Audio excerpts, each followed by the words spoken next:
welcome back to my YouTube channel.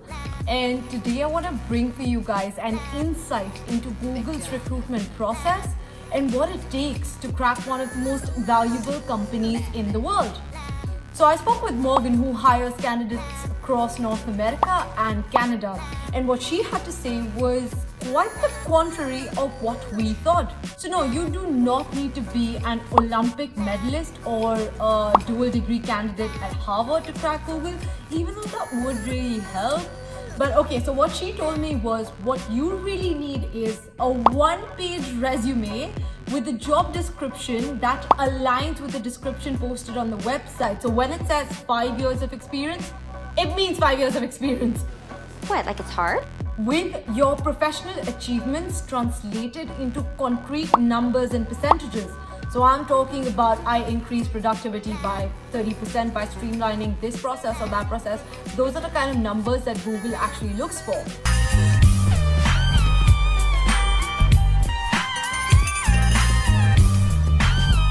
So let's see what Morgan had to say about what it takes to be a Googler. Google gets millions of applicants per year, and 0.2% get hired. 0.2% get hired. What? What?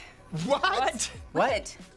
What? Which is insane. It's hard to stand out. It's hard to get in. So I guess some of the things that Google looks for in a candidate is really strong, like analytical skills. Can the candidate critically think?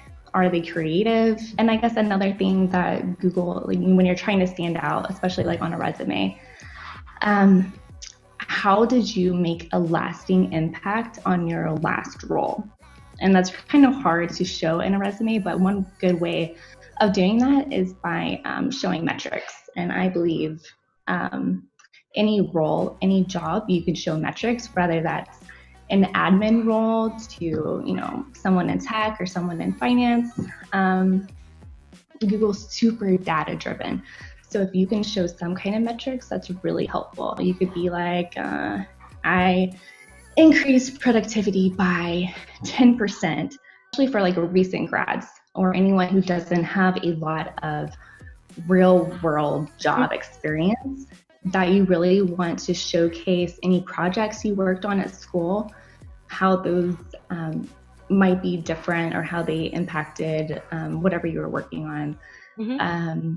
If you have had any internships and the same, what measures that you can show that had a lasting effect.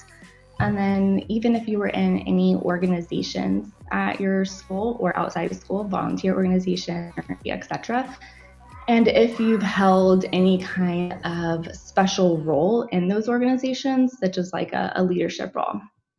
And then in general, really edit your resume, make it look nice, and try to be as detailed as possible while still keeping it 1 to 2 pages, because anything longer than that is very hard to read. But the further back your experience is, I would say anything further than 7 years, you really only need 1 sentence to 2 sentence, bullet point synopsis of what you did in those roles, because what's most important is what you're currently doing and what you now know. Yeah. So Google has has a reputation of being very difficult to get into and having a very lengthy interview process. Now, what the interview process, the whole application process is that a candidate presents their application online. Mm-hmm. The screener will review their application and their resume. So you really want to make sure that your skills that you're presenting on your resume are really aligned with the job description that Google has online. And that's super important because every single one of the applications online is reviewed by human eyes. Minimum qualification section on the job description that you actually meet each one of those minimum qualifications. If it's requesting 5 years experience and you have 3, you're not going through, just because there are millions of candidates.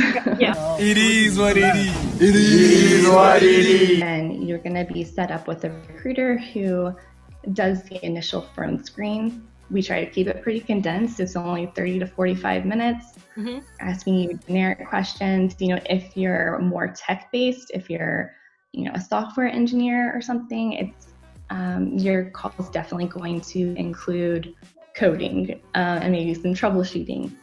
If you're not in a technical area, then you're going to be asked more open-ended questions, a lot of behavioral questions, hypothetical questions, maybe some case-based questions that cover your you know, role-related knowledge. You come on site one day, but it is an all-day experience. You come eat breakfast at Google, you meet some great people, then you'll meet with 4 to 5 Googlers for 30 to 45 minutes each.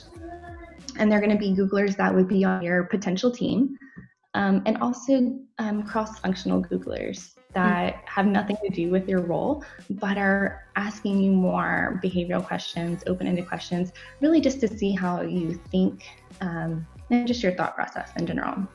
We ask questions revolving around 4 categories, and those 4 categories are general cognitive ability, leadership, role-related knowledge, and googliness.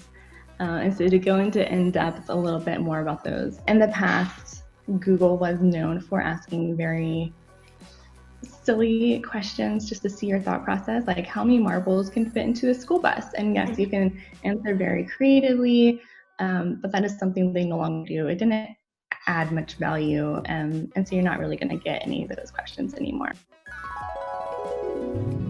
My interpretation of googliness is just like your overall attitude.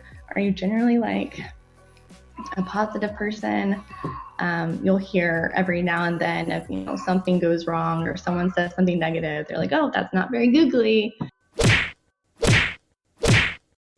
It's not unnormal to have interviewers continually typing while you're talking. And I hope that's not like super distracting for people, but it's so that they can really take notes on what stood out for you.